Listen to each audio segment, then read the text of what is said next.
Hello, YouTube. When you're talking about an international competition like the International Chopin Piano Competition, you got to remember this is not like American Idol. You don't have some people that are going out there and playing terribly and others that are mediocre and some that are fabulous. Every single person who makes it to a competition like this is already the cream of the crop. These are the best of the best. And today we're listening to a performance by the winner of the 2025 Chopin International Piano Competition, Eric Liu. He's a fabulous pianist of Chinese, Taiwanese heritage, grew up in the United States, studied with a Chinese teacher and later with some American teachers. In this video, we're watching Eric Liu perform the fiendishly difficult etude in F major, opus 10, number 8 by Frédéric Chopin. And I think you'll be amazed by his performance as I was. My name is Jason Paul Peterson. I'm a professional concert pianist, and my goal is to walk you through this video in sort of the way that a sports commentator might comment on the tennis playing of Federer, without claiming that I can do it better or anything like that, but hopefully to bring some things to light about his playing and about this music that you might not have noticed otherwise. So let's jump right in and listen to this performance of Eric Liu. Here we go.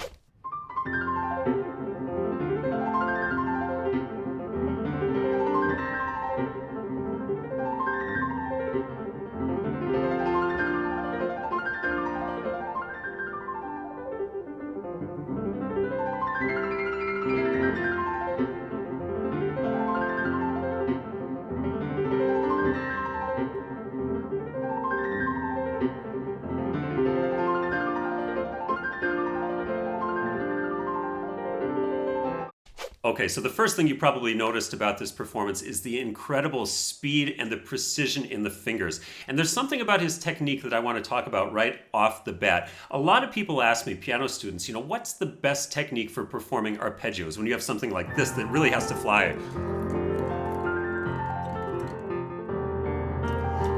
All this stuff has to move at such a speed. Now, what you notice in his playing is an incredible degree of efficiency. Now, what do I mean by that? So when you're playing arpeggios, what a lot of students will do is really rotate over like this. They'll make big movements in the hand to try and connect those notes. And what you'll see instead in Eric Liu's playing is this incredible stillness of the hand. So when he switches from one arpeggio to the next octave, there's almost no motion here in the wrist. The hand stays like this, and so with a minimal amount of motion, you're able to play down the scale. If you try to do this and rotate, those kind of big movements don't work very well when you start to speed the piece up. And so that's a real key to his fast and precise playing. Also, you notice he has sort of long, spindly fingers, and there's just an incredible amount of precision and finger work that he's doing here. He's not doing it all with the arm. He's really also simultaneously making the fingers really work.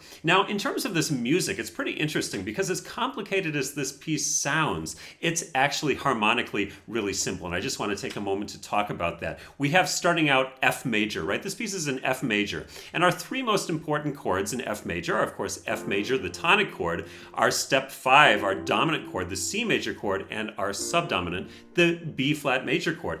Let's look at how this piece is built. We're starting off with our F major chord, right? And that goes on for a while. And the next chord we get after that is our C major chord, our C7 to be exact, our dominant chord.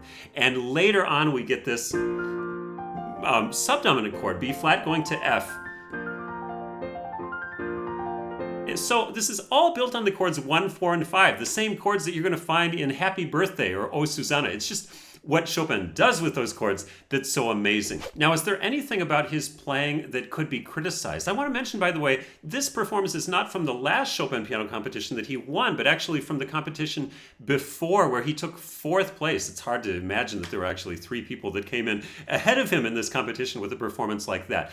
Well, the first thing that I notice, and again, these are tiny nitpicky things, but at this level, this is what these jurors do. So the trill with which this piece starts is here not as good as it could be. If you listen really close, what you would want is something like, okay, and what you hear instead is, it's sort of just 4 notes. It gets kind of bungled up, and that's understandable. It starts so fast, and he's probably very nervous, although he doesn't show it. But this is just a tiny nitpicky thing. And the other thing that I would say is sometimes, and this is an element with this sort of, I would say, oftentimes, I don't want to offend anybody here, but with Chinese or Taiwanese pianists, there's often sort of less of a sensitivity to the voices and the sound than you would have, say, in the Russian school. They're known, of course, for their extremely precise finger work, finger technique, but sometimes the sound. And so what I would say is in the left hand, occasionally, for my taste, the melody in the left hand gets a little bit lost. So what you notice in this piece, it's so easy to get so focused on the right hand here that we forget that the melody of this piece is actually in the left hand. If I play it slowly, listen to these notes in the left hand.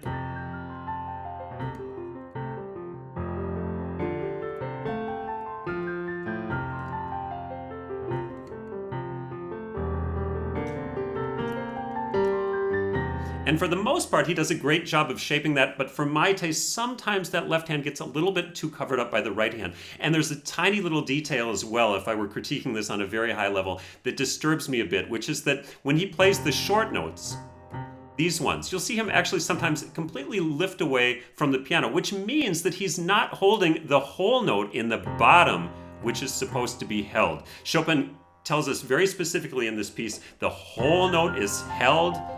These notes are staccato, but I still have going down here in the bass, I have this F being held down for the entire measure, and he actually doesn't do that sometimes. Kind of surprised me, but he does a great job of shaping, for example, da, da, da, long, short, short.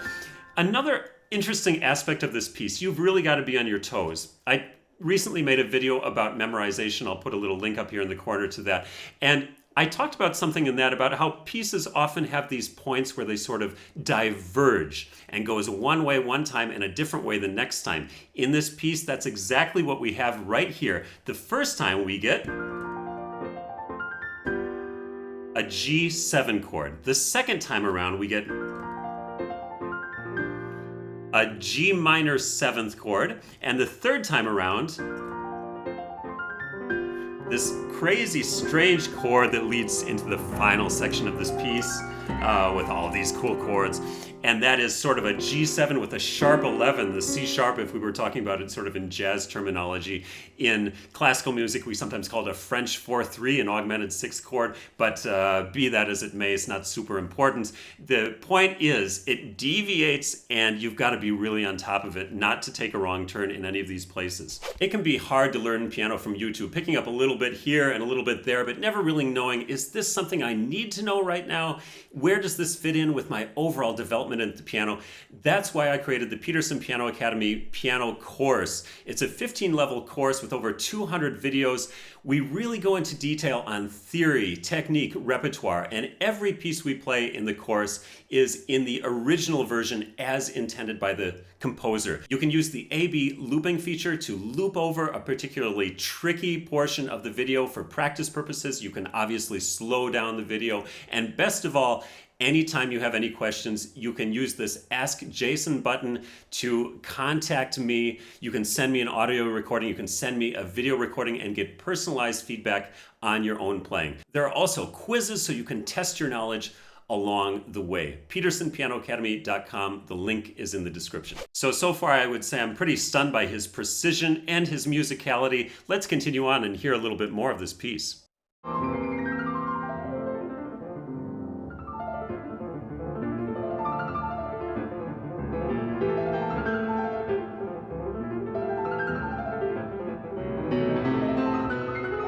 Yeah, so I mean, I think it's really cool how he finds a different color when we come to the minor section, all of this stuff, right? In the opening, we have F major, and it's more of a brighter sound, and then suddenly here, he just backs down just enough to give us this really cool, nice color. Now we're coming into the development section, and you're gonna hear this incredible precision of the fingers and also some cool effects with the pedal that I'll talk about in just a moment. Listen to this.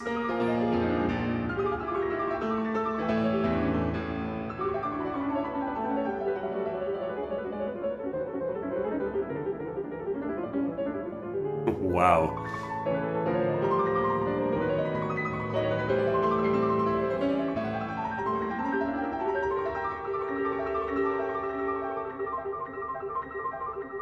Whoa, I mean, so many cool things there. First of all, technically, this section where he's doing this,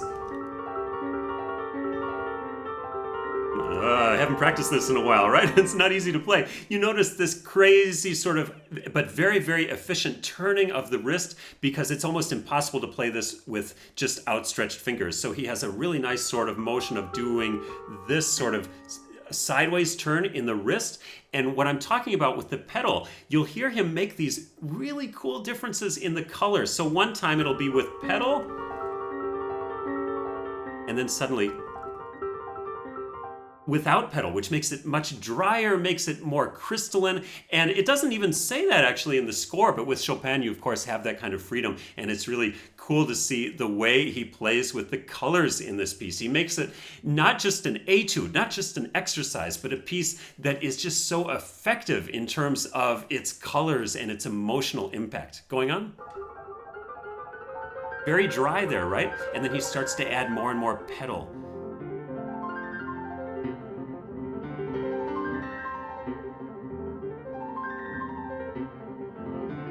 And not a wrong note to be heard anywhere, right? It's like superhuman. But this is what you get when you practice 8 hours a day from the time you're 6 or whatever.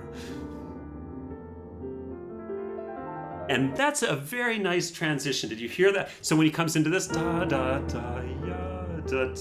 Also, it doesn't say anywhere here slow down, but he has a nice understanding of the form of the piece, the top voice being emphasized, because that's a separate musical voice that comes down to here. And then once we get to this,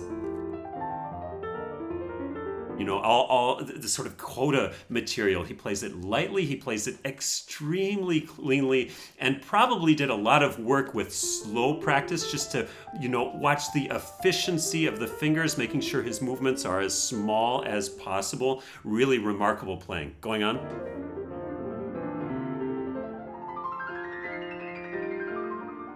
Yeah, so, you know, like I said, the secret to this etude is being able to shape that left-hand line and not getting so distracted by the right hand, as hard as that may be. And you hear actually beautifully, ya da da dum ba da dum dum bum bum bum bum bum. The way that he shapes these, despite all that stuff going on in the right hand, really, really nice attention to detail. Going on? Listen to that left hand. Every now and then, for my taste, and I'm being extremely picky here, but sometimes it gets a little bit covered up, and that I would try to avoid. Yes, I mean, and the ending of this, so fast, so precise, and then this nonchalant rubato ritardando at the end, as if nothing happened. So I would say this is a masterful performance. Like I said, it's hard to imagine that this was only a 4th place finish, but he did come back, never give up. He came back after this competition and won the competition 5 years later. So really an incredible performance. I hope you've enjoyed this commentary on Eric Liu's performance of the Etude in F major, Opus 10 number 8 by Chopin. Don't forget to like and subscribe for more videos like this. Looking forward to seeing you again soon.